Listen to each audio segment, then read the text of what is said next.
الحمد لله نحمده ونستعينه ونستغفره ونؤمن به ونتوكل عليه ونعوذ بالله من شرور أنفسنا ومن سيئات أعمالنا من يهد الله فلا مضل له ومن يضلله فلا هادي له ونشهد أن لا إله إلا الله وحده لا شريك له ونشهد أن سيدنا وسندنا وحبيبنا وطبيبنا وطبيب قلوبنا ومولانا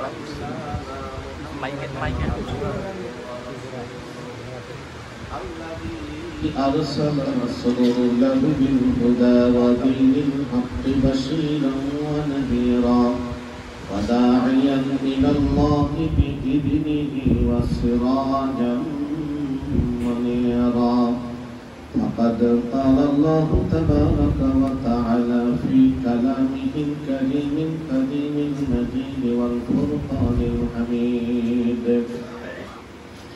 أعوذ بالله من الشيطان الرجيم بسم الله الرحمن الرحيم ما كان محمد أبا أحد من رجالكم ولكن رسول الله وخاتم النبيين وكان الله بكل شيء عليما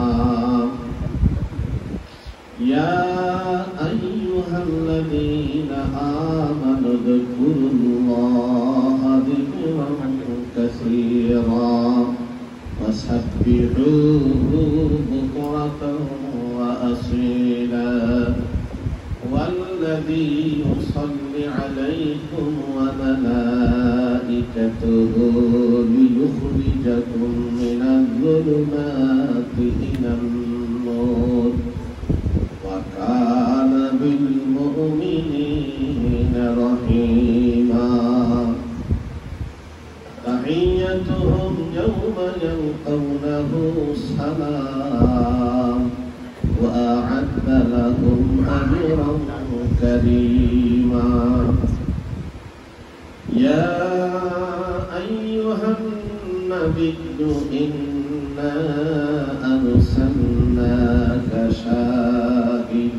شاهدا ومبشرا ونذيرا وداعيا إلى الله بإذنه وسراجا منيرا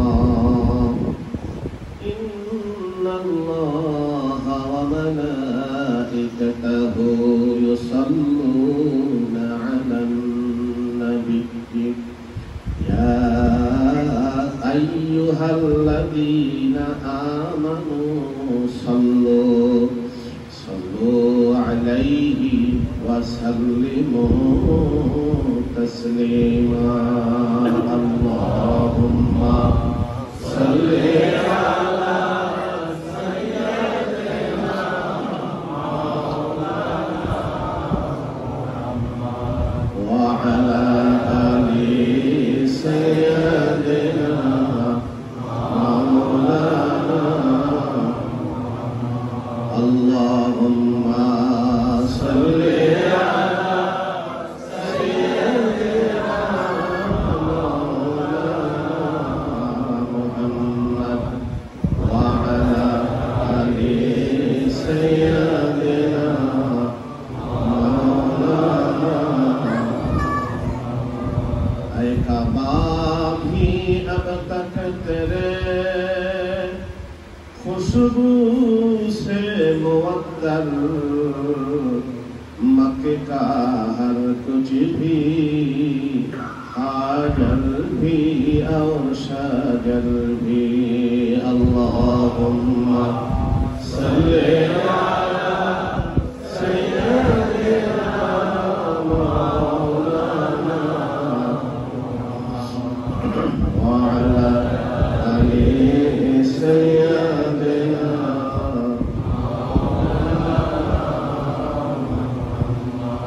इश्क महबूब खुदा जिस दिल में हासिल नहीं,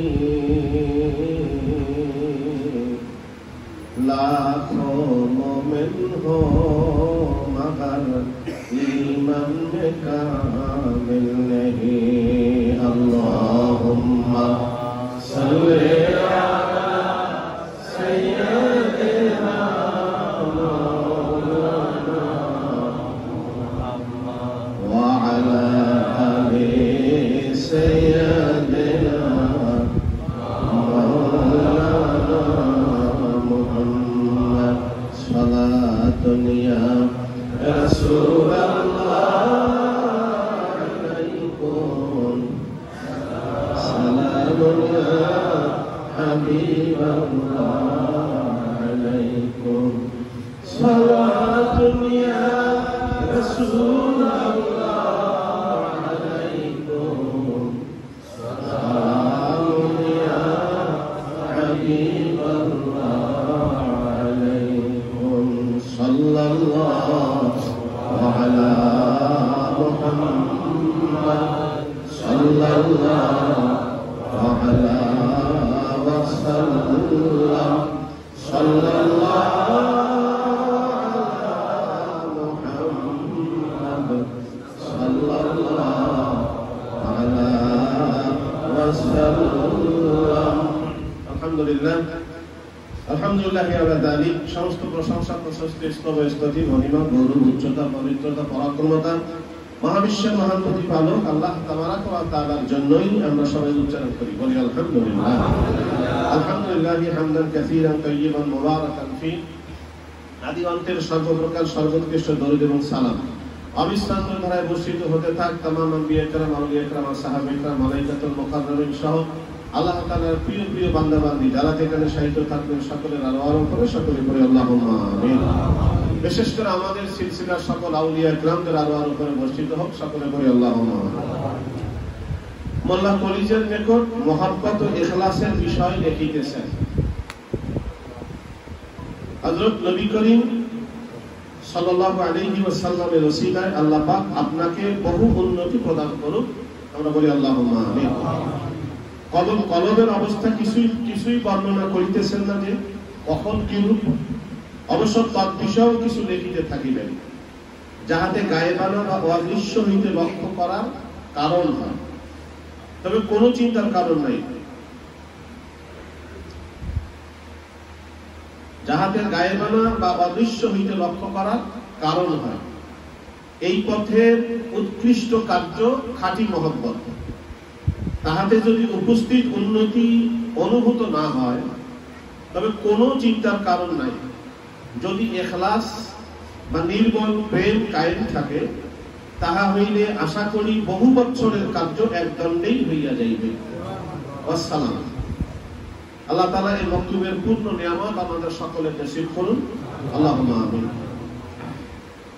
মোল্লা কলিজের নিকট দুইটা বিষয়ের উপরে এই মক্তবাদ দেখেছেন শাইখাবাদ ফারুকী সিদ্দিকী রাহমাতুল্লাহ আলাইহি। একটা হচ্ছে মুহাব্বত আর একটা হচ্ছে ইখলাস। আমরা যখন এই মক্তবাদ মাহফিল করি অনেকেই আমাদেরকে বিভিন্ন ওলামা হযরতরা জিজ্ঞাসা করে, প্রশ্ন করে যে মানুষ কোরআনের তাফসীর করে, কোরআনের একটা আয়াত করে তাফসীর করে, ব্যাখ্যা করে, হাদিসের দরজ দেয়, হাদিস পড়ে। আপনারা কোরআনও পড়েন না, হাদিসের কোনো দরজ দেন না, কি একটা বাংলা বই নিয়ে একটা কি পড়েন বক্তব্য করেন, এটা পড়লে আপনারা কি ওখানে বুঝবেন? এই এখানে কোথায় শুরুতেই কোথায় বলা আছে যে কোরআন শরীফের ভিতরে তো ভালো কথাও আছে, মন্দ কথাও আছে, কি বলেন, আছে না? ফেরেশতার কথা আছে, শয়তানের কথাও আছে না? জান্নাতের কথা আছে, কি জাহান্নামের, মুমিনদের কথা আছে, কাফেরদের কথা, সব কি মানলো? এই বিষয়টা খেয়াল রাখতে হবে যে কোরআন হাদিসের যে মূল যে প্রাণ, এই প্রাণটা যারা উপলব্ধি করতে পেরেছেন সেই উপলব্ধি বোধ থেকে আল্লাহ তাআলার প্রিয় বান্দারা যাহা লিখে গেছেন কোরআন হাদিসের মূল বাণী, যদি এই মূল বাণীটুকু পড়া হয় তাহলে কোরআন হাদিসের মূল বাণীটুকুই আমরা আমল করি এবং করতে পারি। কোন দেশের রাজধানী যদি দখল হয় তাহলে গোটা দেশ দখল। সাগর যদি শুকায়া যায় নদী কোথায় বাকি থাকে? কোরআন হাদিসের সার বস্তু এইটা বুঝতে পেরেছেন কারা? যে আহলে সুন্নাত ওয়াল জামাতের উলামা হযরত। কোরআন হচ্ছে, হাদিস হচ্ছে এক অন্তহীন মহাসাগর। আল্লাহ তাআলা বলছেন না যে সাত সাগরের কালিকে, সাগরের পানিকে যদি কালি বানানো হয়, জিন আর ইনসান পরস্পর সহযোগিতা করে, এরপরে গোটা পৃথিবীর গাছগুলোকে যদি ছোট ছোট কাটা কলম বানানো হয়, এবং এই কলম দ্বারা, কালি দ্বারা জিন ইনসান পরস্পর সহযোগিতা করে আমার কালামের মহিমা লিপিবদ্ধ করা শুরু করে, তো লেখক শেষ হবে, কালি শেষ হবে, কলম শেষ হবে। সাবাহাতা আবহুরিন মা নাফিদাত কালিমাতুল্লাহ।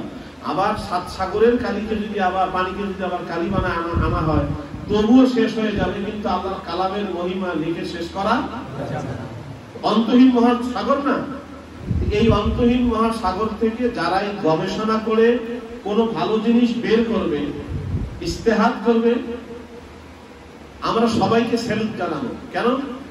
এই জন্য শরীয়তের মাসলা হলো যে যারা মুস্তাহিদ, যারা ইস্তেহাদ করে, ইস্তেহাদ যদি সঠিক হয় 2 নেকি, ইস্তেহাদ করবার পরে যদি ভুল হয় তবু 1 নেকি। ভুল হইলে সওয়াব আছে, কারণটা কি? ওই যে ইস্তেহাদ করেছে। কি বুঝতে পারছি আমরা? অন্তহীন মহা এলেমের দরিয়া থেকে যদি কেউ অ্যানালাইজ করে, নতুন কিছু বের করে, আমরা স্বাগত জানাবো। কিন্তু সকলের মতবাদ, সকলের এই গবেষণা, সকলের অ্যানালাইজ আমরা গ্রহণ করব না। করব কোনটা? আহলে সুন্নাত ওয়াল জামাতের উলামা হযরতগণ তারা যে কোরআন হাদিস থেকে মাসলা মাসাইল ইস্তেমবাদ করেছেন, গভীর সাগর থেকে মণিমুক্তা আমাদের জন্য তুলে এনেছেন, এইটা হচ্ছে বৈজ্ঞানিক এবং সত্য যুক্তির কাছাকাছি। এই জন্য আমরা বাকিগুলাকে আমরা গ্রহণ করব না। গ্রহণ করব কোনটা? আহলে সুন্নাত ওয়াল জামাতের যে উদ্ভাবনী গবেষণা, মাসলা মাসাইল, আমরা এইটা গ্রহণ করব। কি বুঝতে পারছি আমরা সবাই? ঠিক একইভাবে আহলে সুন্নাত ওয়াল জামাতের আল্লাহ তাআলা যুগে যুগে এই জামানায় সময়ের স্রোত বাইয়া চলতে চলতে শ্যাওলা জন্মে। সময়ের দূরত্ব যত যায় তত আগাছার জন্ম হয়।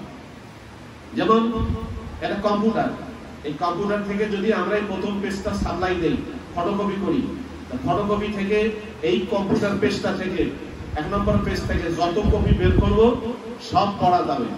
কিন্তু এই 1 নম্বর কপি থেকে যদি 2 নম্বর কপি বের করে, আবার 2 নম্বর কপি দিয়ে 3 নম্বর বের করি, 3 নম্বর দিয়ে 4 নম্বর বের করি, 4 নম্বর দিয়ে 5 নম্বর বের করি, এরকম কিছু দল যেতে যেতে দেখা যাবে শেষে আর পড়ার মতো বুঝা যাবে, পড়ার মতো থাকবে না। ঠিক রাসূল পাক সাল্লাল্লাহু আলাইহি ওয়াসাল্লামের জামানা থেকে যত সময় দূরবর্তী হচ্ছে, আমরা যেন ঠিক তত আগাছার মধ্যে নিমজ্জিত হচ্ছি।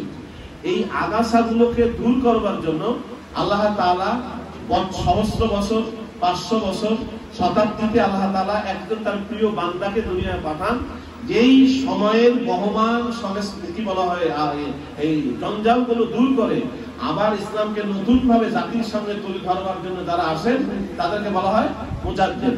তো সেই মুজাদ্দিদ আল-রিসালি শাইখ আহমদ ফারুকী সিরিহি রাহমাতুল্লাহ আলাইহি, আমরা যারা মাযহাবপন্থী এবং যারা লামাজাবি, পৃথিবীতে সমস্ত ওলামা হযরতগণ এক বাক্যে শাইখ আহমদ ফারুকী সিরিহি রাহমাতুল্লাহ আলাইহিকে দ্বিতীয় সহস্রাব্দের সংস্করণ হিসেবে গ্রহণ করেছেন। আমরা বলি আলহামদুলিল্লাহ। তার ব্যাপারে কোনো বিতর্ক নাই। এমনকি ডক্টর আসাদুল্লাহ গালি যে থিসিস লিখেছে, সেই থিসিসের ভেতরেও শাইখ আহমদ ফারুকী সিরিহি রাহমাতুল্লাহ আলাইহির নাম তিনি উল্লেখ করেছেন যে তিনি বেদাত মুক্ত। তো তিনি যখন আমাদেরকে কোরআন হাদিস মন্থন করে এই কথাগুলো আমাদের সামনে তুলে ধরেন, তখন আমাদের উচিত কোনটা? যে আমাদের যে সমস্ত সংস্কারকগণ আল্লাহ তাআলা যুগে যুগে প্রেরণ করেছেন আমাদের মাঝে, আমাদের ঈমান, আকীদা, আমলকে পরিশুদ্ধ করে আল্লাহর রাস্তায় তুলে দেওয়ার জন্য, আমাদের উচিত কোরআন ও হাদিস জানার জন্য ওই সমস্ত ব্যক্তিদের পাশে যাওয়া এবং তাদের গবেষণাগুলো মেনে নেওয়া। কি বলেন? এটা না? ঠিক এই কারণে আমরা কোরআনের এত তাফসীর করি না। আমরা এমন একটা আলোচনা করি যে আলোচনাটা করলে কোরআনের আলোচনা করা হয়, হাদিসের আলোচনা করা হয়। এবং কোরআন হাদিসের মূল বস্তু কি? মহব্বত। যদি বলি কি মহব্বত, মহব্বত যদি না থাকে তার নামাজে কোনো কাজ আসবে? রোজায় কাজ আসবে? যাকাতে কোনো কাজ আসবে? সাধনায় কোনো কাজ হবে? কোনো কাজ হবে না। এই জন্য মহব্বত। আর মহব্বতের কথা তো আল্লাহ তাআলাই বলছেন না, ইন কুনতুম তুহিব্বুনাল্লাহা ফাত্তাবিউনি ইউহিব্বুকুমুল্লাহ। যে যাকে ভালোবাসে কিন্তু সে তার অনুসরণ করে, যে যাকে ভালোবাসে না সে তার অনুসরণ করে না। সুতরাং আমরা ভালোবাসি আল্লাহকে, ভালোবাসি মুহাম্মদ রাসূলুল্লাহ সাল্লাল্লাহু আলাইহি ওয়াসাল্লামকে, এই জন্য তার আমরা অনুসরণ করব। এই ভালোবাসা থাকতে হবে। ভালোবাসা এবং আনুগত্য এই দুটার মাঝে হচ্ছে কি? ভয় মিশ্রিত ভালোবাসা। ভয় এক জিনিস, ভালোবাসা শুধু আরেক জিনিস। ভয় মিশ্রিত ভালোবাসা, আল্লাহ তাআলা ভয় মিশ্রিত ভালোবাসা আমাদের দান করুন, সকলে বলি আল্লাহুম্মা আমিন। আর দ্বীন ধর্মের মূল প্রাণ আরেকটা হচ্ছে ইখলাস। আল্লাহ তাআলা বলছেন আলা লিল্লাহিদ দীনুল খালিস, সাবধান, বিশুদ্ধ দ্বীনদারি দরকার। বিশুদ্ধ দ্বীনদারি, দ্বীনদারি অনেক, এটার দরকার না। অনেক টাকা পয়সা আছে, এটার দরকার না, ওইটার কোনো প্রয়োজন নেই, কোনো মূল্য নাই। অনেক ইবাদত করি, কোনো দাম নাই। অনেক সম্পদ আছে, আমার কোনো মূল্য নাই। আরে কারি কারি টাকা, চা খাবার পয়সা পাই না। একসাথে চাকরি করি, আমার এক ব্যাংকের ম্যানেজার, একসাথে আসি, আসার সময় আমার কাছে 5 টাকা, তখন রিক্সা ভাড়া আমার কাছে হাওলা দিলেন। ব্যাংকের ম্যানেজার 3.5 টাকা দিয়ে আসলো, আর আসার সময় অটো থেকে নামে আমার কাছে 5 টাকা দিয়ে ভাড়া দিল। আমি বললাম কি ভাই, কোটি কোটি টাকা নামে হিসাব করলেন? তো ভাই টাকা আমি হিসাব করি, কিন্তু আমার এখন দেওয়ার মতো 2টা টাকা পকেটে নেই। একটা লোক 10,000 টাকা কামাই করে 10,000 টাকাই ব্যয় করে, আর একটা লোক 10,000 টাকা কামাই করে না, 2,000 টাকা কামাই করে পার মান্থ, কিন্তু 2,000 টাকাই জমা থাকে। কেউ তো যে 10,000 টাকা কামাই করে আর ব্যয় করে সেই, যে 2,000 টাকা কামাই করে জমা করে। এই জন্য আব্বাস প্রায় বলতেন যে একটা মানুষ কোটি কোটি টাকা হিসাব করে বেড়ায়, কিন্তু চা খাওয়ার কোনো পয়সা নেই। চা খাওয়া যখন দোকানদার চায় পয়সা দাও, যে আমার কাছে কোটি কোটি টাকার হিসাব, দোকানদার মানবে? তা আমাদের সমাজে কিন্তু আমরা এই ধরনেরই লোকজন এখন বেশি দেখতে পাচ্ছি, যে আমরা ইবাদত করতে খুব বেশি পারদর্শী। কার ইবাদত কত বেশি হয়, কে কয় রাকাত বেশি নামাজ পড়তে পারি, কে কত বেশি চিল্লা দিতে পারি, কে বেশি বক্তৃতা করতে পারি, কে বেশি কত জামাত আদায় করতে পারি। ঠিক এইভাবে আমরা নেক আমলের প্রতিযোগিতা করি। হ্যাঁ, নেক আমলের প্রতিযোগিতা করা ভালো, কিন্তু এর ভিতরে থাকতে হবে ইখলাস। জোরে বলেন, কি থাকতে হবে?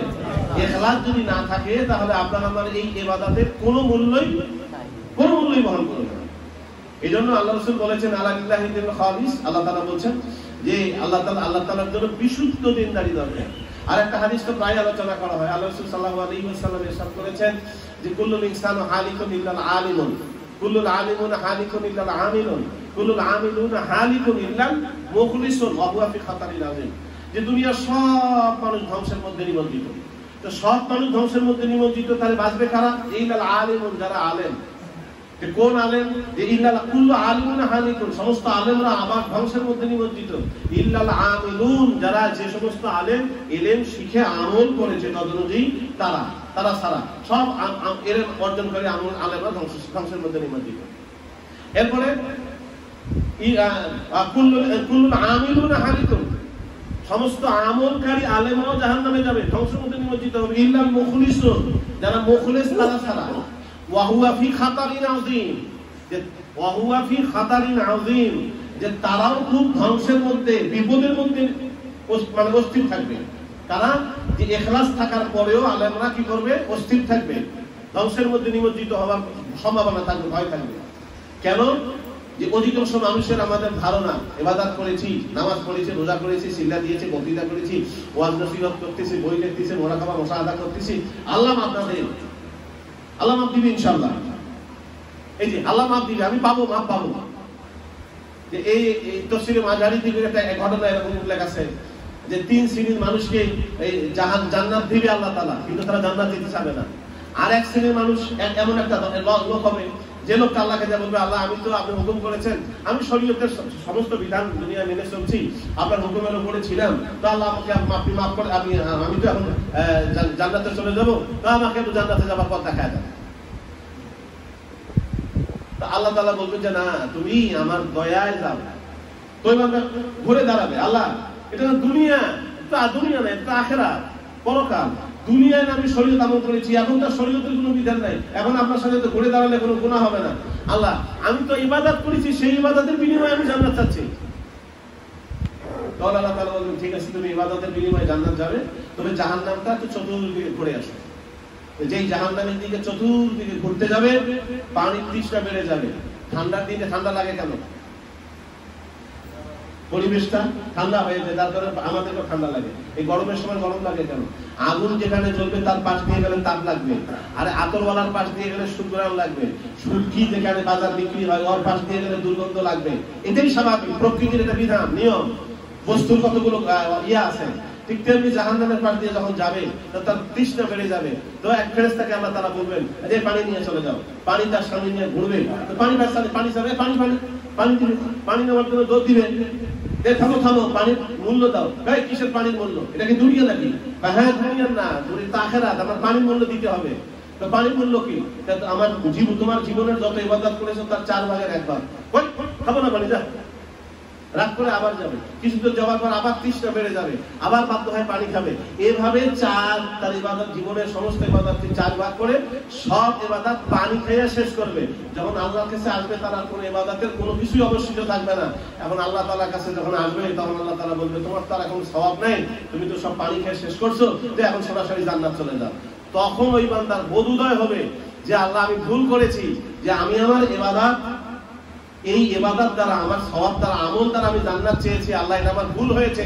আল্লাহ তুমি আমাকে দয়া করো, মেহেরবানি করো, অনুগ্রহ করো, রহমত করো। তোমার রহমত ছাড়া আমার জান্নাত যাওয়ার কোনো সুযোগ, কোনো উপায় নাই। তাহলে এই ইখলাস সবচেয়ে বড় নিয়ামত। এখন এই ইখলাস এবং মহব্বতের বিষয়ে এখানে আলোচনা করেছেন। আর আল্লাহ তাআলা এখানে বলছে, মুজাদ্দিদ আল-বাসরি আমাদের দেখছেন যে হযরত নবী করিম সাল্লাল্লাহু আলাইহি ওয়াসাল্লামের ওসিলায় আল্লাহ পাক আপনাকে বহু উন্নতি প্রদান করুন। সকলে বলি আল্লাহুম্মা আমিন। আচ্ছা, মুজাদ্দিদ আল-বাসরি রাহমাতুল্লাহ আলাইহি রাসূলের ওসিলায় দোয়া করলেন না করেন নাই? আপনারা কি শুনছেন তো নাকি? আমাদের এখন রাসূলের ওসিলায় দোয়া করা আমরা করতে পারবো না? পারবো না। তা আমাদের মোল্লারা যে বলছেন কারো দোয়া লাগবে না, কারো ওসিলা লাগবে না, সরাসরি আল্লাহ। আর ওই যে মোল্লারা ফতোয়া দিচ্ছেন যে ওসিলা লাগবে না, ওসিলা করা শিরক, ওই মোল্লারাই তার বাচ্চা জন্ম হওয়ার পরে, সে জন্ম হওয়ার পরে তার মা বাবা দুনিয়ায় চলার জন্য ভাষা শিক্ষা দিয়েছেন। কেন? দুনিয়ায় চলতে গেলে ভাষার প্রয়োজন। ভাষা ছাড়া একটা বাচ্চা তার অভিব্যক্তি, তার মনের কি বলা হয় বাসনা, তার যে মনের যে কি বলা হয় ভাব, এটা মানুষের সামনে প্রকাশ করতে পারবে না। তো মনের ভাব প্রকাশের জন্য ওই মোল্লারাই তার সন্তানদেরকে মা বাবার ভাষা শিক্ষা দেয়। শিক্ষা দেয় না? তাহলে ভাষাটা কি? ভাবের বাহন, মাধ্যম। তাহলে ভাষাটাই যদি মাধ্যম হয়, আল্লাহর জন্য এই সহজ কথাটা আমাদের মোল্লারা বোঝেন না। শুধুমাত্র আল্লাহর জন্য কোনো মাধ্যমের দরকার পড়ে না। আর আল্লাহ সারা পৃথিবীতে, সৃষ্টি জগতে যেই হোক, তার মাধ্যম ছাড়া, ওসিলা ছাড়া চলার কোনো সুযোগ নেই। এই জন্য তো আমি ওই বইয়ের ভিতরে লিখেছি যে আল্লাহ তাআলা কোরআন শরীফ কার জন্য? আমাদের জন্য হেদায়েতের গ্রন্থ না? রাসূলের দরকার ছিল কোরআন শরীফ? নবী রাসূল তো আল্লাহ তাআলা, আল্লাহ কর্তৃক নির্বাচিত, তারা তো মাসুম, তারা তো আমাদের শিক্ষক, আমাদেরকে শিখাবেন কোরআন হাদিসের মাধ্যমে, গাইড আমাদের জন্য গাইড করবে। কিন্তু আল্লাহ তাআলা এই রাসূলের কাছে কোরআন নাজিল করবেন, তো মাঝখানে জিবরাইল আমিনের প্রয়োজনটা কেন? কেন? আল্লাহ সরাসরি নবীকে বলতে পারতেন না? অথবা সরাসরি দুনিয়ার মানুষকে বলে দিতে পারতেন, একটা আওয়াজ করে দিতেন, সারা দেশের মানুষ শুনে শুনতো, এই মানুষেরা এইভাবে চলো, এইভাবে চলো, বলতে পারতেন না? আল্লাহর কি ক্ষমতার অভাব আছে নাকি? তাহলে এটা না করে আল্লাহ তাআলা নবী নির্বাচন করলেন কেন? মাঝখানে ফেরেশতা লাগাইলেন কেন? আবার নবীকে তো দিছেন, আবার নবীর যে ভাষা, সেই ভাষায় আল্লাহ তাআলা কিতাব নাযিল করেছেন। এটা কি? মাধ্যম। জোরে বলি, এটা কি? তাহলে মাধ্যম, ওসিলা ছাড়া দুনিয়ায় কোনো মানুষ চলতে পারে না।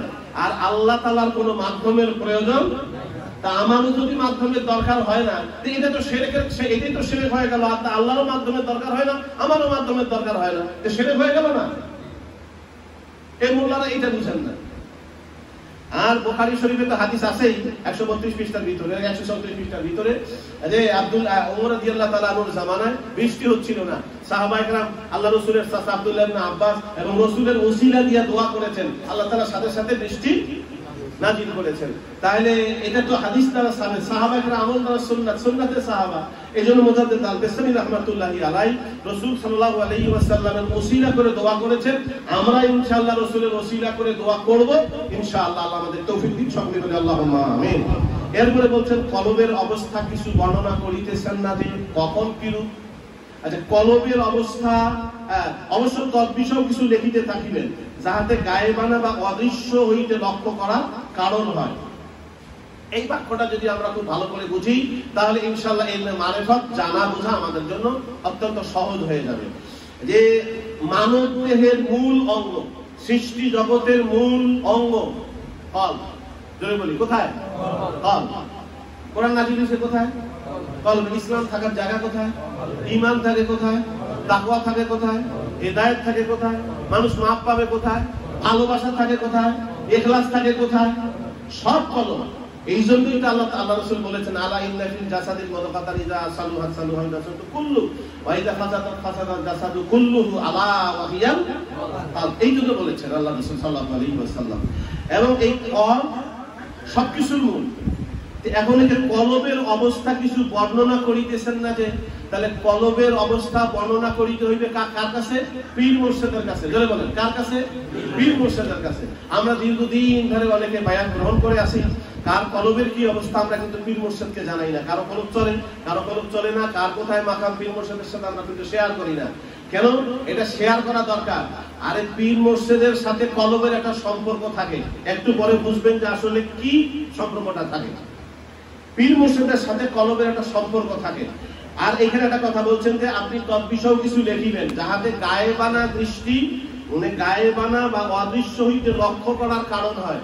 গায়েবানা মানে অদৃশ্য থেকে লক্ষ্য করা, অদৃশ্যে লক্ষ্য করা মানে কি?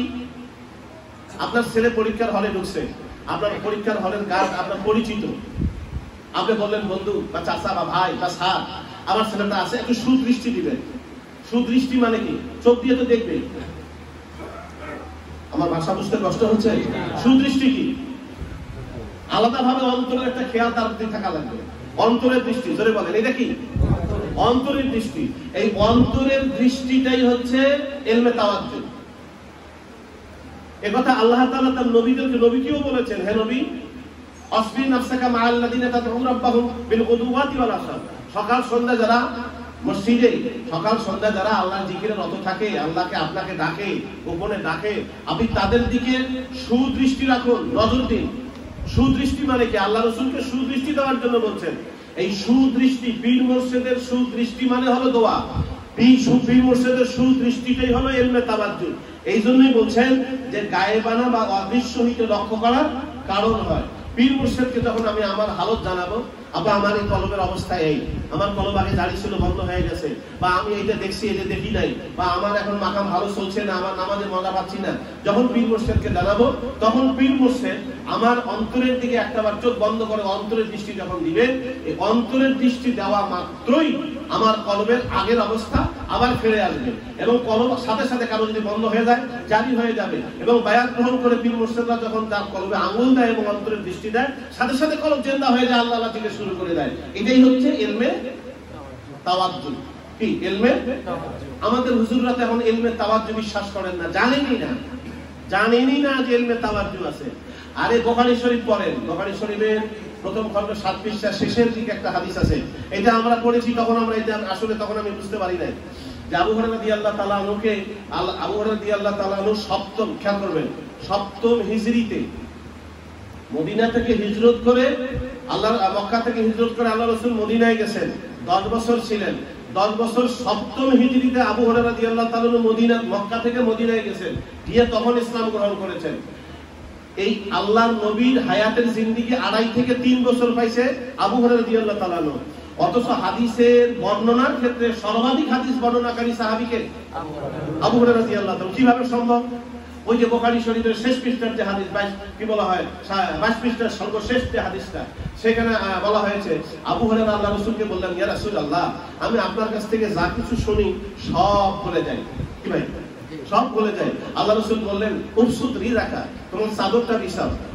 চাদর কিন্তু তখন আলোয়ান সাহাবারা গায়ে দিত, তোমার চাদরটা বিছাও, চাদরটা বিছাইলেন। আল্লাহ নবী এইভাবে কিছু দেওয়ার মতো করে দিলেন।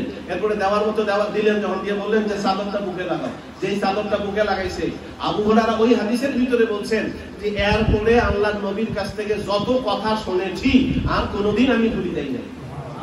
কি দিলেন? ইলমে তাওয়াজ্জু। জোরে কাও কি এটা? এই ইলমে তাওয়াজ্জু, ইলমে শরীয়ত থাকতে যেমন হবে, ইলমে মারিফাত যেমন থাকতে হবে, ঠিক তেমনি ইলমে তাওয়াজ্জু দেওয়ার মতো ক্ষমতাও থাকা লাগবে। এই ইলমে তাওয়াজ্জু আল্লাহ তাআলা নবী রাসূলদের মাধ্যমে দিয়েছেন। সাহাবা তারপর এই যে সিনা টু সিনা চলতে থাকে, এটা আল্লাহ তাআলার দেওয়া। যেই এটাকে আল্লাহ তাআলা যে দিয়েছেন, এইটা হচ্ছে বেলায়েতের ধারা। এই বেলায়েত মানে আল্লাহর নৈকট্য, এবং এই নৈকট্য বেলায়েতটা ভাগ করা হয়। যদি রাসূলের হয় তাহলে বেলায়েতে রিসালাতে বেলায়েত, বেলায়েতে রিসালাত রাসূলদের বেলায়েত, বেলায়েতে নবুয়ত নবুয়তদের বেলায়েত, আর শুধুমাত্র বেলায়েত এটা ওলিয়া উলিয়াদের বেলায়েত। আপনারা ইতিহাস পড়েছেন, আল্লাহ তাআলা কোরআন শরীফের ভিতরে কোন কিসসাকে আহসানুল কাসাস বলেন নাই। শুধুমাত্র ইউসুফ আলাইহিস সালামের এই কিসসাকে আহসানুল কাসাস বলেছেন। এবং আহসানুল কাসাস সবচেয়ে সুন্দরতম কিসসা, সুন্দর গল্প বলেছেন, সুন্দর ইতিহাস বলেছেন। কেন বলেছেন এই গল্পটা? আমরা জানি ইব্রাহিম আলাইহিস সালামের পুত্র হচ্ছেন ইসহাক আলাইহিস সালাম। ইব্রাহিম আলাইহিস সালামের 3 স্ত্রী ছিল, একজন সারা, একজন হাজেরা আর একজন কাতুরা। কাতুরার গর্ভে 6 সন্তান, হাজেরার গর্ভে 1 সন্তান, সারার গর্ভে 1 সন্তান। তা হাজেরার গর্ভের থেকে হযরত ইসমাঈল আলাইহিস সালাম, ইসমাঈল জাবিউল্লাহ, আর সারা আলাইহিস সালাম এর গর্ভ থেকে হযরত ইসহাক আলাইহিস সালাম। ইসহাক আলাইহিস সালামের ওনার পুরুষ হলেন ইয়াকুব আলাইহিস সালাম। ইয়াকুব আলাইহিস সালামের ছেলে ইউসুফ আলাইহিস সালাম। এই ইউসুফ আলাইহিস সালাম আমরা জানি সবাই ইতিহাস, যে ইউসুফ আলাইহিস সালাম নবী, ইয়াকুব নবী, ইউসুফ আলাইহিস সালাম বাচ্চা। তার ভাইরা তাকে নিয়ে গেল এবং কুয়ায় ফেললো। এখান থেকে কুয়া থেকে উঠায়া মালিক ইবনে জার নামের একজন বণিক ব্যবসায়ী তাকে কিনে নিয়ে গেল। মিশরের বাজারে তাকে গোলাম হিসেবে বিক্রি করলো। সেখানে আজিজে মিশর সে কিনে নিল। কিনে নেওয়ার পরে এদিকে তার ভাইরা জামাতে রক্ত মাখায়া নিয়ে তার বাবার কাছে আসছে। কিন্তু তার বাবার কাছে যদিও আসছে, ইউসুফ নবীগণ যে রাস্তা দিয়ে যায় সেটা সুঘ্রাণ সুবাসিত হতে থাকে, সেই জায়গাটা সুবাসিত হতে থাকে কমপক্ষে 40 দিন। অসংখ্য ঘটনা রয়েছে। ইব্রাহিম আলাইহিস সালাম মা হাজেরা এবং ইসমাঈল জাবিউল্লাহকে ওই কাবা ঘর, যেখানে কাবা ঘর বর্তমান, এই কাবা ঘর যেখানে লোকজন ছিল না, বিজন মরুভূমিতে একটা বাবলা গাছ, সেখানে রেখে যাচ্ছিলেন। কিছুদিন পর 7 বছর মতান্তরে 12 বছর পর আবার খোঁজ নিতে আসছেন। খোঁজ নিতে আইসা ওই যে জবাইয়ের ঘটনা, ইসমাঈল আলাইহিস সালামকে যে জবাই করলেন, কোরবানি করলেন, তখন ঘটনা ঘটলো। এরপর আবার কিছুদিন পরে আসছেন, আইসা বাসায় খোঁজ খবর নিছেন। তো বাসার ভিতর থেকে যে মহিলা, সে ভালো আচরণ পায় নাই। মা তোমরা কেমন আছো? আমরা ভালো নাই, আমরা অভাবনের দিন কাটতেছি, আমরা বাড়ি কোথায়? মানে বলার আওয়াজটাই খুব কর্কশ। তো যাওয়ার সময় বলে গেছে, মা তোমার স্বামী এলে বলো যে ঘরের চৌকাঠটা ভালো না, এটা যেন তাড়াতাড়ি চেঞ্জ করে। এরপর তো ইসমাঈল আলাইহিস সালাম, ইব্রাহিম আলাইহিস সালাম চলে গেছে। ইসমাঈল জাবিউল্লাহ যেই বাড়িতে আসছে, আসার সাথে সাথে পাগল হয়ে গেছে। এই সুঘ্রাণ কোথায়? আমার এই সুঘ্রাণ তো নবী ছাড়া কারো আসতে হতে পারে না। তাহলে আমার নবী তো আমার বাবা গেল কোথায়? এই আমার কে আসছিল বলো? ওই একজন বুড়া মানুষ আসছিল, ওইভাবে জবাব, একজন বুড়া মানুষ আসছিল, সে আসতে চলে গেছে। আমি বসতে বলো না কেন? আমি বসতে বলি নাই। সে কিছু বলে নাই, যে সে বলছে ঘরের চৌকাঠটা ভালো না, চেঞ্জ করতে বলছে। তুমি তাহলে এখনই বানাও, ঘরের চৌকাঠ মানে তুমি এখনই বানাও। এই যে ইসমাঈল জাবিউল্লাহ দূর থেকে আসার পরে কিভাবে পাগল হলেন? ওই যে নবীগণ যেখানে যায় 40 দিন সেই জায়গাটাকে আল্লাহ তাআলা সুবাস দ্বারা ভরপুর করে রাখেন। এটা ইলমে তাওয়াজ্জুর কিছুটা ফসল। তো ইসমাঈল জাবিউল্লাহ, এরপরে ইসহাক, ইয়াকুব, এরপরে ইউসুফ নবী। তো ইউসুফ নবী যখন এই মিশরে চলে গেল, ইউসুফ তো ছেলে কুয়া এখান থেকে উঠায় নিয়ে চলে গেল মালিক ইবনে জার। ইয়াকুব আলাইহিস সালাম নবী তো আল্লাহর জন্য প্রাণ দিবে, আল্লাহর জন্য কাঁদবে, দুনিয়ার জন্য, ছেলের জন্য, মেয়ের জন্য কাঁদবে? কথা কয় না? কোরআন শরীফে আছে না, তিনি কাঁদতে কাঁদতে অন্ধ হয়ে গেছিলেন। কেন কাঁদতে কাঁদতে অন্ধ হলেন কেন? নবী কি তাহলে তার নবুয়তের কোনো শিক্ষা পাননি? নাউজুবিল্লাহ। তিনি তার ছেলের জন্য কাঁদলেন কেন? কাঁদছেন এই কারণে যে এই যে নিসবত, বেলায়েত, ইয়াকুব আলাইহিস সালাম জানতেন যে আমার চাইতে আমার ঊর্ধ্বের বেলায়েত ভারী হচ্ছে আমার সন্তান ইউসুফ নবী। এই ইউসুফ নবী যে তার ছেলে, এই জন্য তিনি কান্নাকাটি করেন নাই, বরং তিনি বেলায়েতধারী ইউসুফের সঙ্গ থেকে আর সাহচর্য থেকে দূরে চলে গেছেন। এই বিরহ বিচ্ছেদের জ্বালায় তিনি কাঁদছেন। এরপরে দেখেন, সেখানে থাকতে জুলেখার এই অনৈতিক ঘটনা আপনারা শুনেছেন ইতিহাসে। এরপরে সেখান থেকে কারাগারে গেছেন, কারাগার থেকে বের হয়েছেন। এরপরে অখনাতুন যে রাজা ছিল, সে রাজা তাকে সেখান থেকে বের করেছে, তার জুলেখার ঘটনা সব শুনছে। তারপরে তার যে স্বপ্নের যে ব্যাখ্যা, 7টা শুকনা ধানের শীষ, 7টা মোটা দাদা ধানের শীষকে, গমের শীষকে খেয়ে ফেলছে, 7টা শুকনা গরু, মোটা দাদা গরুকে খেয়ে ফেলছে। এই ব্যাখ্যা তখনকার পণ্ডিতরা, তখনকার ওই মজুসিরা, তখনকার সব মানে এই শব্দের ব্যাখ্যাকারীরা দিতে পারে নাই। এই ব্যাখ্যা দিলেন হযরত ইউসুফ নবী। ইউসুফ নবীকে জেল থেকে বের করলেন, তারপরে তাকে খাদ্যমন্ত্রীর দায়িত্ব দিলেন। এরপরে তিনি তার আল্লাহ তাআলা যে প্রজ্ঞা দিয়েছেন সেই অনুপাতে 7 বছর ফসল ফলালেন। পরবর্তী 7 বছরের দুর্ভিক্ষ তিনি মোকাবেলা করলেন। মোকাবেলা করার সময় মিশরের এই কি বলা হয় কেনানেরও দুর্ভিক্ষ দেখা দিয়েছে। ইয়াকুব নবীর ছেলেরা 12 ভাই, তারা গেছে গিয়ে ইউসুফ নবীর কাছে খাদ্য আনার জন্য, গম আনার জন্য। 2-3 বার গেছে, চিনতে পারে নাই, কিন্তু ইয়াকুব নবী চিনছেন। চেনার পরে সর্বশেষ যখন পরিচয় হয়, পরিচয় পাওয়ার পরে এরপরে যখন পরিচয় হয়েছে, তখন তার একটা ভাই ছিল, নাম ছিল লাবি। এই লাবিকে ইয়াকুব আলাইহিস সালাম, ইউসুফ নবী, তার একটা জামা, যে জামাটা হযরত ইব্রাহিম আলাইহিস সালামকে আল্লাহ তাআলা ওই যে কুয়ায় ফেলার সময় দিয়েছিলেন, সেই জামাটা আল্লাহ তাআলা ইব্রাহিম আলাইহিস সালাম ইসহাক আলাইহিস সালামকে দিয়েছেন, ইসহাক আলাইহিস সালাম ইয়াকুব নবীকে দিয়েছিলেন। ইয়াকুব নবী এই জামাটা তাবিজ আকারে ইউসুফ নবীর গলায় দিয়েছিলেন। আর এই জামাটা ইউসুফ নবী তার একটা ভাই, বেমাতা ভাই লাবির মাধ্যমে ওই মিশর থেকে সিরিয়া পাঠায় দিয়েছেন। যেই জামাটা নিয়ে রাজদরবার বের হইছে, এদিকে ইয়াকুব আলাইহিস সালাম কেনান থেকে, কোথায় মিশর আর কোথায় কেনান, 10 দিনের পর সাথে সাথে উনি ইয়াকুব আলাইহিস সালামের গন্ধ পাওয়া শুরু করে দিয়েছেন। কেন গন্ধ পাইলেন? আগে গন্ধ পাইলেন না কেন? ওই কুয়ার পাশ দিয়ে কতবার গেছেন, পান নাই, এখন পাইলেন কেন? এই যে মাকামের হাল। আল্লাহর কাছে যখন আবেদন করলেন, আল্লাহ যখন ঘটনা তাকে জিবরাইল আমিন খুলে বলছেন, তখন বললেন যে আল্লাহ, তাহলে আমি তখন তো কুয়ার পাশে গেছিলাম, আমি তখন দেখলাম না কেন, তার গন্ধ পাইলাম না। আর এখন 10 দিন দূরের রাস্তা, 10 দিন দূরবর্তী রাস্তা থেকে আমি তার সুগ্রাণ করা শুরু করলাম, এটা কেন? তখন তোমার মাকাম এইটা ছিল না। আর আল্লাহ তাআলা, তুমি এই যে একজন নবী, তোমার উপরের বেলায়েতধারী ব্যক্তির সাহচর্য পাওয়ার জন্য তুমি যে বিয়াকুল হয়ে পড়েছো, আকুল হয়েছো, এই বেলায়েতের নৈকট্য পাওয়ার জন্য তুমি যে আপ্রাণ চেষ্টা করেছো, কাঁদছো, তোমার সন্তানদেরকে তুমি কোরবানি করেছো ইসমাইল জবিউল্লাহর মতো, আল্লাহ তাআলা এই জন্য তোমাকে এই এমন উচ্চ স্তরের মাকাম দিয়েছেন যে 10 দিন দূরের রাস্তা থেকে ইয়াকুব আলাইহিস সালামের সুগ্রাণ তুমি পাওয়া শুরু করেছো। এরপরে সেই জামা যখন ইয়াকুব নবীর কাছে নিয়ে আসলো লাবি, আসার সাথে সাথে, তুমি তো অন্ধ হয়ে গেছেন, লাবি কি গিয়ে ধরছেন, বাবা তুমি কে? আমি লাবি। তোমার কাছে আমি ইউসুফের গন্ধ পাচ্ছি। কেন লাবির গন্ধ পায় না? প্রেম মারাত্মক জিনিস, ইশক মারাত্মক জিনিস, ভালোবাসা আরেক জিনিস। যার কাছে বেলায়েত থাকে, আল্লাহ তাআলার নিয়ামত থাকে, তার বয়স যদি অল্প হয়, তাকে ভালোবাসা, তার সাথে সম্পর্ক তৈরি করা আমাদের দরকার। তাছাড়া আল্লাহর নৈকট্য হাসিল করা আমাদের কখনো সম্ভব। আহসানুল কাসাস, এই আমরা ইতিহাসটা পড়ে দেখবো, তাফসীরগুলো পড়ে, তাফসীর মাজারিতে পড়ে দেখবো যে কত সুন্দর করে এই ইয়াকুব আলাইহিস সালাম, ইউসুফ আলাইহিস সালামের এই জুলেখার আলোচনাগুলো করেছে।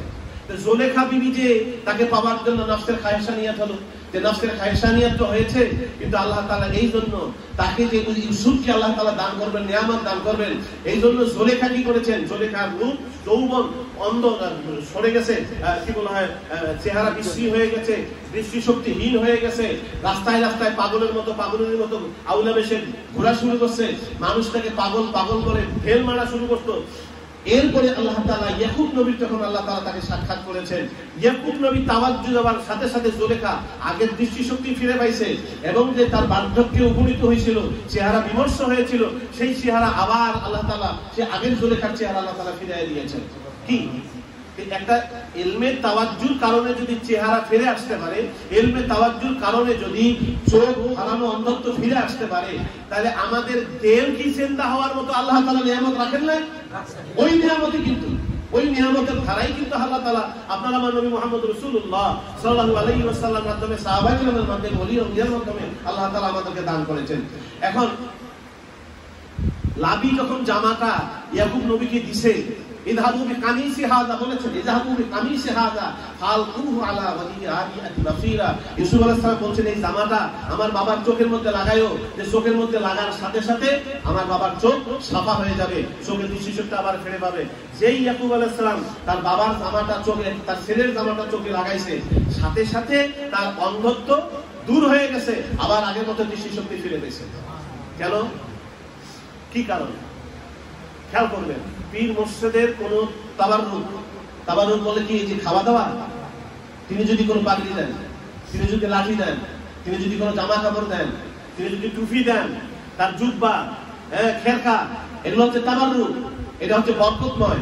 এটা যদি কেউ ধরে রাখতে পারি, ইনশাআল্লাহ এর মাধ্যমে আল্লাহ তাআলা নিয়ামত দান করেন, যে কোনো সেবা আল্লাহ তাআলা দান করেন।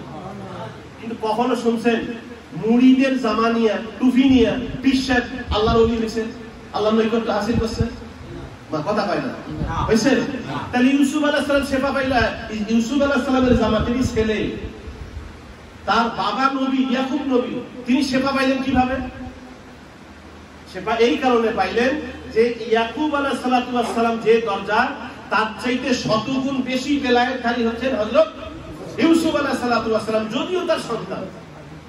এই জন্য সব সময় খেয়াল রাখতে হবে, নিয়ামত যেখানে, আমাকে আপনাকে যেতে হবে কি সংখ্যা গরিষ্ঠের দিকে আমাদের নজর করা চলবে না। সংখ্যা গরিষ্ঠ যেখানেই হবে, খেয়াল করবেন, এখানেই কিন্তু দেখবেন সংখ্যা গরিষ্ঠে যেখানে, এখানেই কিছু শূন্যতা আছে। খেয়াল করতে হবে, নিয়ামত যেখানে আমাদেরকে যেতে হবে ঠিক সেখানে। এখন এই নিয়ামত পাইতে গেলে যার কাছে নিয়ামত, তার কাছে বর্ণনা না করে আরেকজনের কাছে যদি আপনার কথা বয়ান করেন, তা তিনি কি আপনার আমার কলম ভালো করে দিবেন? এই কারণে দেখেন মুজাদ্দিদ আহমদ সাইদ রাহমাতুল্লাহ আলাইহি বলছেন যে কলবের অবস্থা কিছু বর্ণনা করিতেছেন না, যে কখন কি রূপ। তাহলে আমাদের কলবের যে অবস্থা হয়, এক এক সময় এক একটা হাল হয়, এক এক সময় এক এক অবস্থার তৈরি হয়। তো এইটা জানাইতে হবে কাকে? পীর মুর্শিদকে। ধরে বলি, কাকে জানাবো আমরা? পীর মুর্শিদকে। আর পীর মুর্শিদে অন্তরে থাকা লাগবে। যদি অন্তরে না থাকি, তার ভালোবাসা আমি নিতে না পারি, আমি যদি তার অন্তরে না থাকতে পারি, তার দৃষ্টি সুদৃষ্টি আমার দিকে পড়বে। আমার পীর মুর্শিদ আমার কথা, আমি এমন মানে এমন একজন মুরিদ, বায়াত হইছি, কোনো আমল করি না, কিছু না, আমি পীর মুর্শিদের কাছে দেখা করি না, যাইও না, অথচ বলতেছি আমার কিছুই হচ্ছে না। না, ফাদখুলি ফি ইবাদি, ফাদখুলি ইবাদাতি না, কি বলছেন? ফাদখুলি ফি ইবাদাতি, আমার ইবাদতের মধ্যে প্রবেশ করো, এই কথা বলছেন। আমার বান্দাদের মধ্যে প্রবেশ করো। এক মানুষ আর এক মানুষের ভিতরে প্রবেশ করলে কিভাবে? এটা ভালোবাসার প্রবেশ। এক ব্যক্তি আরেক ব্যক্তির হৃদয়ে। ভাই চিন্তা করিস না, তুই আমার মনের মধ্যে আসিস, লোকটাকে আসলে মনের মধ্যে থাকে না, ভালোবাসার কথা। তা আপনাকে আমাকে পীর মুর্শিদের ভালোবাসার কাছে রাখতে হবে। পীর মুর্শিদের ভালোবাসা ভিন্ন অন্য কোনো কিছুই আপনি আমি যখন তামান্না করব, কামনা করব, তখন আপনার আমার সব ধ্বংস হয়ে যাবে। এই জন্য আপনার আমার চাওয়া পাওয়া একটাই, পীর মুর্শিদের ভালোবাসা, মহব্বত। যদি বলি কি, পীর মুর্শিদে ভালোবাসা, মহব্বত। আর যেটা করব শুধু ইখলাসের সাথে। যদি ইখলাস না থাকে, তাহলে আপনার আমার জীবনের যত ইবাদত করি কোনো কাজে আসবে না। এই জন্য দর্শের তরিকতের 27 নম্বর একটা হাদিস আছে, আপনারা পড়ে দেখবেন, যে একদল ফেরেশতা আমাদের আমল নিয়ে উঠতে থাকবে। প্রথম আকাশে যাওয়ার সাথে সাথে একদল ফেরেশতা যাচাই করবে, থামো থামো থামো, তোমরা কারা? আরেকজন ফেরেশতা জিজ্ঞাসা করবে, তোমরা কারা? যে আমি আমল যাচাই করার ফেরেশতা। তুমি কি আমল যাচাই করবে? যে এই বান্দা কার জন্য আমল করেছে, আল্লাহ আমাকে নিযুক্ত করেছেন, সেটা আমি যাচাই করবো। কি? প্রথম আসমানে যাচাই করা হবে এই বান্দা কিবত করেছে কিনা। তারা কিবত করেছে, তার আমল আল্লাহ তাআলা এই ফেরেশতারা আর উপরে যাইতে দেবেন না। এই আমলগুলোকে সব ফেলায়া ওই আমলকারীর মুখের উপর ছুঁড়ে মারা হবে। ঠিক এইভাবে 7টা গুনার কারণে সর্বশেষ যখন আমলটা নিয়ে আল্লাহর দুয়ারে যাবে, আল্লাহর দরজায় যখন আল্লাহর পাশে যখন যাবে, হাদিসের ভিতরে লেখছে এখানে যে সূর্যের মতো আঙুলগুলো তেজদীপ্ত হবে। ফেরেশতারা মিছিল করতে করতে আমলগুলো নিয়ে যাবে, যে আল্লাহর কাছে নিয়ে গিয়ে আল্লাহকে বলবে, আল্লাহ আমরা 7বার যাচাই করে আপনার পর্যন্ত এই আমলগুলো আমরা তোমার বান্দা নিয়ে আসছি, আল্লাহ এই আমলগুলো খাঁটি, আপনি দয়া করে গ্রহণ করুন। তখন আল্লাহ তাআলা ফেরেশতাদেরকে বলবেন, এ বান্দা, ফেরেশতারা, ওই বান্দার আমল সম্পর্কে আমি যা জানি তোমরা তা জানো না। ওইটা আমার জন্য করা হয় নাই, ওটা দুনিয়ার কোন মানুষের তামান্নার জন্য, খুশির জন্য, বাহবা পাওয়ার জন্য, জাগতিক কোন উদ্দেশ্যে করা হয়েছে। সুতরাং এই আমলগুলো এখান থেকে নিয়ে যাও, তার মুখের উপর ছুঁড়ে মারো। তখন ওই আমলগুলো আবার প্রথম আকাশে, তারপরে সপ্তম আকাশে, এরপরে ষষ্ঠ, পঞ্চম, চতুর্থ, তৃতীয়, দ্বিতীয়, প্রথম আকাশে আসার পরে সমস্ত ফেরেশতা এসে ওই আমলগুলো আপনার আবার মুখের উপর নিক্ষেপ করবে। তা আমল যদি করতেই হয় তাহলে খাঁটি করা উচিত না? কথা কয় না? আমল যদি করতেই হয় খাঁটি করা উচিত না? ভাই, তরকারি যদি ভালো হয় অল্প তরকারি দিয়ে ভাত খাওয়া যায়। তরকারি যদি ভালো না হয় 1000টা তরকারি হোক, ছেলের মতো ছেলে একটা হলেই না, 1000টা ছেলের দরকার নাই তো। কথা কয় না? ঠিক এইরকম আমাদেরকে তৈরি হয়ে যেতে হবে। আল্লাহ আমাদের তৌফিক দান করুন, সকলে বলি আল্লাহুম্মা আমিন। তাইলে আমাদের পীর মুর্শিদদের যদি আপনি আমি মানে ইলমে তাওয়াজ্জু পেতে চাই, তাহলে আমাদেরকে আমাদের অবস্থা জানাতে হবে, এটা খেয়াল রাখবো, এবং তাকে খাঁটি ভাবে মহব্বত করতে হবে। আর 2 নম্বর বিষয় হচ্ছে যে এখানে এই পথের উৎকৃষ্ট কার্য খাঁটি মহব্বত। আমরা যে পথে আসি এই পথের উৎকৃষ্ট কাজ কি? খাঁটি মহব্বত। তাহাতে যদি উপস্থিত উন্নতি অনুভূত না হয়, অনেকের আছে ভালোবাসি, তরিকার আমলও করি, তারপরে উন্নতি হচ্ছে না, কোনো চিন্তার কারণ নাই। মুজাদ্দিদ আল-বাসরি রাহমাতুল্লাহ বলছেন, তবে কোনো চিন্তার কারণ নাই, যদি ইখলাস বা নির্মল প্রেম কায়েম থাকে, তাহা হইলে আশা করি বহু বছরের কার্য এক দণ্ডেই হইয়া যাইবে। আল্লাহ আমাদেরকে এই রকমের নিয়ামত দান করুন, সকলে বলি আল্লাহুম্মা আমিন। তাহলে আমাদের এখন ভালোবাসা যেটা হবে সেটা ইখলাসের সাথে সুনির্মল, বিমল, নির্মল, একের পবিত্র পরিশুদ্ধ ভালোবাসা থাকা দরকার। আল্লাহ আমাদের তাই দান করুন, সকলে বলি আল্লাহুম্মা আমিন। এখন আমরা যারা তরিকায়ে খাস মুজাদ্দিদিয়ার সাথে জড়িত, ভাই ফিতনার জামানা, 1000টা ফিতনা আমাদের মাঝে আসতেছে। আলেমরাই যখন কথারা, আর আমরা তো তরিকার মাঝে থাকার পরে আমরাও কিন্তু ফিতনার মধ্যে নিমজ্জিত রয়েছি। কারণ তরিকার মধ্যে থেকেই আমরা কিন্তু এখন অনেক তরিকার যারা আমাদের প্রচার প্রসারক আমি দেখতেছি যে আবা হুজুর কিন্তু রাজনীতি করতেন না। কি কারণে করতেন না? রাজনৈতিক বৈশিষ্ট্য আর তরিকার ফকির দরবেশের বৈশিষ্ট্য এক। এখন আমরা তরিকাও করি, আবার ওই যে রাজনৈতিক নেতাদের মতো চরিত্র, চিন্তা, চেতনা, বৈশিষ্ট্য লালন করি। তাহলে কি আমাদের তরিকার নিয়ামত আমরা পাবো না? এই কথাগুলো খেয়াল রাখতে হবে যে আমরা তরিকা করছি, লোক বাড়ছে, কিন্তু আমার মন মস্তিষ্কে রক্তে মিশে গেছে ওই রাজনৈতিক যে সমস্ত প্রোগ্রাম, প্রোপাগান্ডা, কর্মসূচি, চিন্তা চেতনা এবং ফকির দরবেশের মন মস্তিষ্ক এই চিন্তা চেতনা ঢুকে গেছে। সুতরাং আমাদেরকে বেছে বেছে চলতে হবে, আরে খাঁটি পথের দাওয়াত দিতে হবে। দাওয়াত দেওয়ার জন্য আপনার আমার জানা দরকার, ইলম ছাড়া কখনো তাবলীগ করা যায় না। এই জন্য তাবলীগের প্রধান শর্ত হলো আলেমরা তাবলীগ করবে, সব মানুষের আম মানুষের তাবলীগের জায়েজ নাই। আল্লাহ রাসূল বিদায় হজের সময় কেন বললেন বাল্লিগু আন্নী ওয়ালাউ আয়া? খেয়াল করবেন হাদিসটা। বিদায় হজের সময় বলছেন কেন? এর আগে কিন্তু এই 23 বছরে তিনি সাহাবায়ে কেরামকে বলতে পারতেন না, আমি যা জানতেছি তোমাদের বলতেছি, তোমরা মানুষের কাছে জানায় দাও। বিদায় হজের সময় বললেন কেন? যে বিদায় হজের সময় এই কারণে বলছেন যে সাহাবায়ে কেরাম এখন পরিপক্ক হয়েছে, আমি রাসূলের যদি অনুপস্থিতি ঘটে যায়, আমি যদি আড়ালো হয়ে যায়, সাহাবায়ে কেরাম দ্বীন ধর্ম গোটা দুনিয়ায় ছড়ায় দিতে পারবে। তারা এখন দক্ষ, ভেতর বাহির পরিশুদ্ধ, ইলম কালামে পরিশুদ্ধ। ওই জন্য আল্লাহ নবী কইছে আসহাবিকান নুজুম, আমার সাহাবারা এক একটা নক্ষত্রের মতো। আইকিহিম বিইক্তাদাইতুম ইহদাদাইতুম, যে কোনো একজন সাহাবীর অনুসরণ করবে সে পথ পেয়ে যাবে। আল্লাহ নবী তখন কিন্তু বলছেন বাল্লিগু আন্নী ওয়ালাউ আয়া, তোমরা আমার এই একটা আয়াত যদি শিখে থাকো তো মানুষের কাছে পৌঁছাও। তাহলে আমাদেরকে পৌঁছাইতে গেলে একটা আয়াতও শেখা লাগবে। কথা হয় না, শেখা লাগবে না, যে শিখতে গেলে করতে হবে। এই জন্য তাফসীরে মাযহারি পড়া দরকার এবং মাকতুবাত নিয়মিত পাঠ করা দরকার। কিছু বুঝে নাও যদি আসে, আমরা মাকতুবাত প্রত্যেক দিন অন্তত একটা মাকতুব পাঠ করব এবং মাসিক মাকতুবাতে আমরা এখানে আসবো। কেন আসবো? শুধু ওই অনেকে বলে যে মাকতুবাতে আলোচনা হয় যে কি করব, কিচ্ছু না। সঙ্গতা, সাহচর্য, ভালোবাসা। আর একজন মুখের দিকে একবার নজর করলে 1 বছর রোজা থাকা, 1 বছর সারা রাত সাধনার চেয়ে উত্তম। তো পাশে থাকার জন্য, এক হওয়ার জন্য আমাদের এই পীর মুর্শিদরা আমাদেরকে এই নিয়ম শিখাই দিয়ে গেছেন। ধানের মন যদি 1000 টাকা হয়, ধানের ভিতরে যদি পাতাম থাকে না, চিটা থাকে না, এর দাম কত হয়? কথা হয় না, কত হয়? এটারও কি 1000 টাকা। এই জন্যই বলছে আশ্চর্য নায়ক বটে নকশবন্দিগণ, সদলে গোপন পথে পরে বিচরণ। এক একজনের এক এক মাকাম, এক একজনের এক এক হাল। এই যে কিছুক্ষণ এক জায়গায় আমরা বসলাম, এই বসার কারণে অন্তরের সাথে অন্তর, মনে রাখবেন জান্নাতে যারা যাবে, মাদারিজুল কলবে হাদিসগুলো পাবেন, জান্নাতের সমস্ত মানুষের, নবী রাসূল সমস্ত মানুষের, জান্নাতি মানুষের হৃদয় হবে একটা, কলব হবে একটা কলব। কারো অন্তরে কোনো বিদ্বেষ থাকবে না। তারা জান্নাতি নিয়ামতে থাকে, তাদের যখন সাধনায় বসে তখন তাদের ধ্যান, ধারণা, মন, মগজ সব এক লেভেলে এসে যায়। এই যে আশ্চর্য নায়ক বটে নকশবন্দিগণ, সদলে গোপন পথে তখন করে বিচরণ। এই জন্য আমরা যারা পাপী আছি, কম মাকামের মানুষ আছি, ঠিক মতো করতে পারি না, আল্লাহর ওলিদের সাথে, জাকিরিনদের সাথে কিছুক্ষণ যদি বসলাম, এই কিছুক্ষণ যে সহবত নিলাম, এর যে কি বেনিফিট, এটা ভাষায় প্রকাশ করা সম্ভব না। বলে সুশবুবে তারহাম্মামে রোজে রশি দাসতে মাহবুবে মাদাস্তাম বাদ গফতাম কে মাশিকি আমিরি কে আজমিরে মিয়ে বুয়ে দেলা মিয়ে তুমাস্তাম বাবুতাম মান বলে নাচি যে বুদাম ওয়ালি কি মুদ্দুত এবং বাগুন নাশাস্তাম। শেখ সাদি রহমাতুল্লাহ আলাইহি লিখেন, আপনারা সবাই পড়েছেন এটা। আচ্ছা বলুন, লোহা কি ভাষার জিনিস? কথা কয় ভাষার জিনিস? লোহা পদার্থ না, পানিতে ভাষার জিনিস। কিন্তু ভাষে কখন? সঙ্গদোষে। যদি ভাষে কখন? তো লোহা ভাষে যদি সঙ্গদোষে। সঙ্গ মারাত্মক জিনিস। আল্লাহ তাআলা এই জন্য বলছেন কুনু মা'আস সাদিকিন। আপনি আপনার ছেলেকে খেলতে দিবেন, আপনার ছেলে আপনার সাথে খেলবে না। আপনার ছেলে যখন আরেকটা পাশে ছেলে দেখবে, ও আপনার কাছ থেকে ছুটে ওর কাছে যাবে, ওর কাছে খেলবে। শিশুরা বন্যেরা বলে সুন্দর, শিশুরা মাতৃকুলে।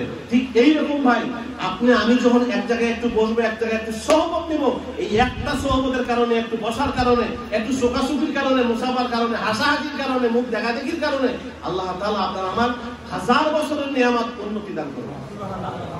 তো ওই যে গোসল করতেছিল, তো ওই যে কাদা, কর্দমার কাদা একটু লাগছে, এই ড্রেনের কাদা, গোসলের যে পানি যায় ড্রেনের কাদা, দুর্গন্ধ না সুগন্ধ?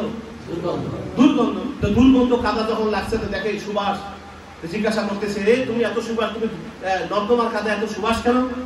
ওই আমার উজানে একটা ফুলের গাছ ছিল, ওই ফুলের সুবাস আমার উপর দিয়ে প্রত্যেকদিন যেতে যেতে আমি দুর্গন্ধময় কাদাও সুবাসিত হয়ে গেছি। আরে আমাদের মতো গুনাহগার আস্তে আস্তে বসতে বসতে হতে হতে আল্লাহ তাআলা আমাদেরকে এরকমই কবুল করে নেবেন। এই জন্য ভাই মাসিক মাহফিলগুলোর জন্য আমরা ত্যাগ না করি। আর শিখতে হবে। শেখার জন্য আমি যে বইগুলো লিখেছি, অনেক সময় আব্বা হুজুর এক ধরনের লিখেছেন, আল্লাহ তাআলা আমাকে সুযোগ দিয়েছেন লেখার, আমি জানি না কতটুকু বিক্রি করতে পারবো আমরা। আমি লিখে যাচ্ছি এই মাদারিজুল কলব থেকে শুরু করে বায়াতে মামুনিয়া, বায়াতের উপরে, তারপরে নারীদের বায়াত, এই যে পীর মুর্শিদ ধারাদের অনিবার্য, ইসলামী শরীয়তে পীর মুর্শিদের অনুসরণ অনিবার্য, জবাবে মুজাদ্দিদিয়া, নানান রকমের প্রশ্নের উত্তর, এই অসংখ্য বই লেখা।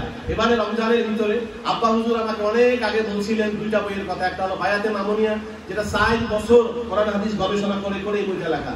আর আব্বা হুজুর তখন বলছিল কোরআনের একটা বিশিষ্ট রেফারেন্স গ্রন্থ লেখার জন্য। তখন থেকে চেষ্টা করে করে করে করে এবারে রমজানে আমি একটা বই লিখেছি, আর কোরআনের তথ্যাবলী। এখানে এই কোরআন শব্দটা কতবার পাবেন, কোরআন শরীফে কোথায় কোথায় আছে, অন্যান্য আসমানি কিতাব, হাদিস শব্দটা কোরআন শরীফে কতবার আছে, তাফসীর শব্দটা কোরআন শরীফে কতবার আছে, জান্নাত কতবার, জাহান্নাম কতবার, ফেরেশতা কতবার, শয়তান কতবার, ইবলিস কতবার, ঠিক এইভাবে প্রাণী কতবার, স্থান কতবার, জান্নাত, মানে গোটা কোরআনের যত তথ্যাবলী এই এতটুকু বইয়ের ভিতরে পাবেন। এটা রেফারেন্স গ্রন্থ হিসাবে। এবং আমি এর ভিতরে আরো ঢুকিয়ে দিছি যে ঈমান কোরআন শরীফে কতবার আছে। আমরা বলি ইয়া আইয়ুহাল্লাযীনা আমানু, ইয়া আইয়ুহাল্লাযীনা আমানু কতবার? 89 বার। ইয়া আইয়ুহাল্লাযীনা আমানু 89 বার। কোন কোন সূরা কোথায় আছে? ঠিক এইভাবে আমি বইটা এটা লিখেছি বাংলা ভাষায়। আমি জানি না এই রকমের বই বাংলা ভাষায় আরো আছে কিনা আমি জানি না, তবে সবাইকে দেওয়া সম্ভব হবে না। আমি মাত্র 20টা বই আজকে নিয়ে আসছি এবং প্রকাশনা আমার হঠাৎ করে মনে হয়েছে যে এই 2রা মে 2025 স্বামীবাগ মাসিক মক্তবাদ মাহফিল, আজকে 20টা বই আছে, খরচটা যেন হয় আর কি সেরকমের জন্য বলা। এখন না, আপনারা পরে আমার ভাইরা থাকবে ওনাদের কাছে নিবেন, হ্যাঁ, চাইলে আমি পরে আপনাদেরকে ইনশাল্লাহ দিব। এই বইটা লেখা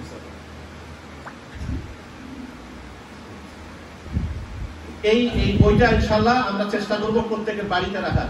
এখানে জিকির শব্দটা কোন সূরা কতবার আছে, তাকওয়া কতবার আছে, তারপরে ধরেন এই যে ইখলাস এই শব্দটা কোরআন শরীফে কোন সূরায় কতবার আছে, আচ্ছা রূহ শব্দটা কোন সূরায় কতবার আছে, নফস কতবার আছে, কলব শব্দটা কতবার আছে, এইভাবে এক কথায় কোরআন শরীফের সব তত্ত্ব। তাজকিয়া শব্দটা কোরআন শরীফে কোন সূরায় কতবার আছে।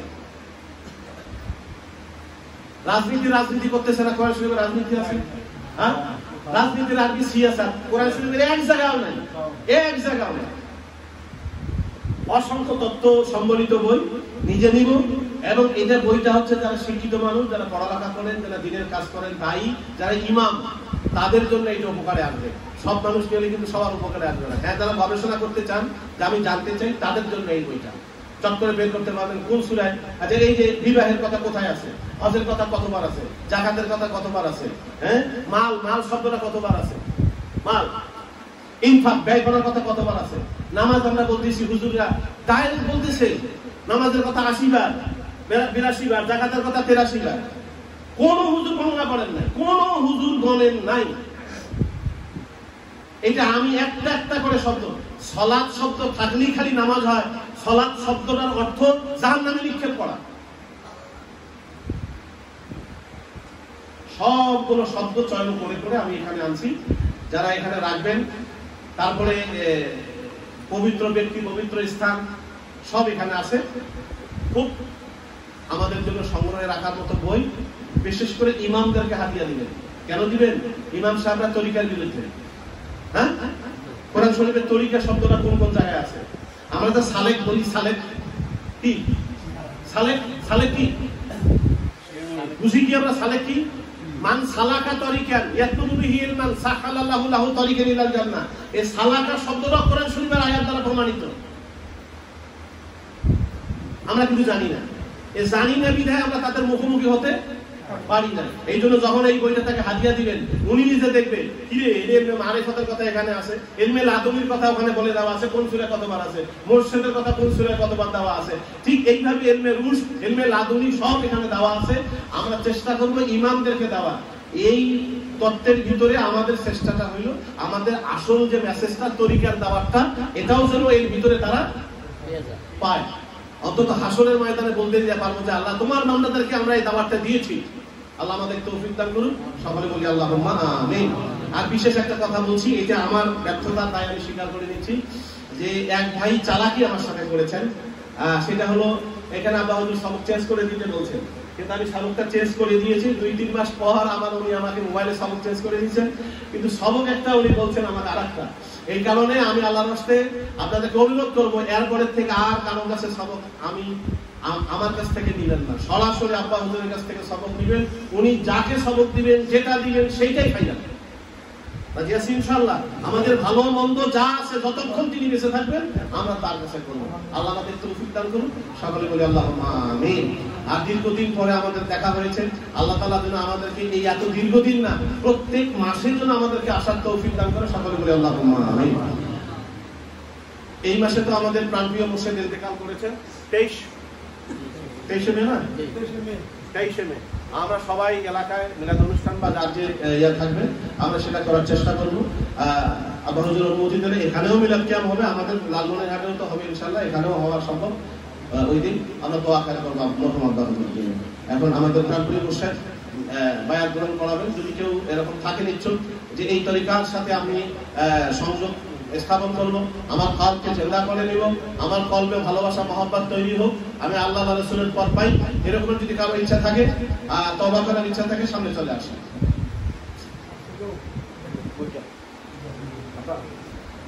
এই বইটা আজকে এখানে প্রকাশ্যে দিয়ে করছি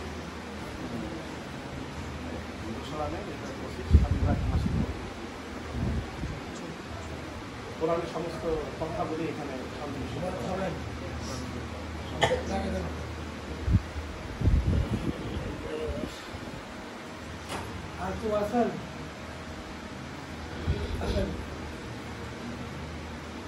আসেন তওবা করি। আমরা গুনাহগার, তওবা করতে ভালোবাসি ভাই। মুমিনদের বৈশিষ্ট্য হচ্ছে তওবা করা।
শেরকে কফি হইতে, শেরকে আহ্বা হইতে, বিদাতের সাইয়া হইতে, ছোট বড় যত গুনাহ করেছি সমস্ত গুনাহ হইতে, জানিত অজানিত সমস্ত গুনাহ হইতে আমি তওবা করে দিয়েছি। ইয়া আল্লাহ, তুমি আমার তওবা কবুল করো। আমি স্বীকার করছি লা ইলাহা ইল্লাল্লাহু মুহাম্মাদুর রাসূলুল্লাহ। আমি মুরিদ ও বায়াত হইলাম। কাদরিয়া, চিশতিয়া, নকশবন্দিয়া, মুজাদ্দিদিয়া, চার তরিকায় আমার সিলসিলা গাড়ি কাটিয়ে আজ মুজাদ্দিদিয়া তরিকা মুশকিল। আল্লাহুম্মা আমিন।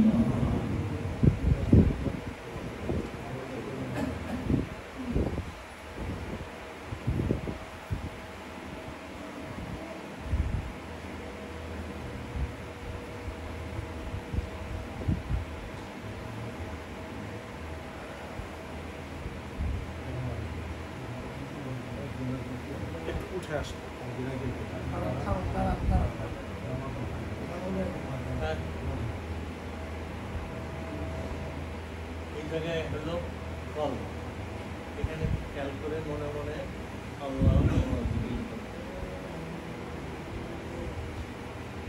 আল্লাহ বলতে করতে হবে।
এখানে খেয়াল করে সবসময় মনে মনে আল্লাহ আল্লাহ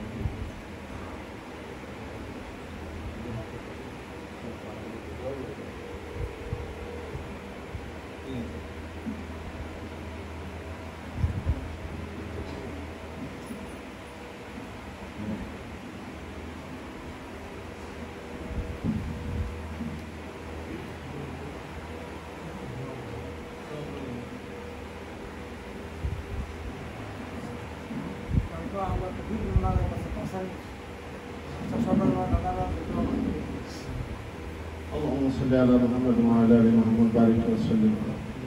السلام عليكم يا اهل القبور والمؤمنين والمؤمنات.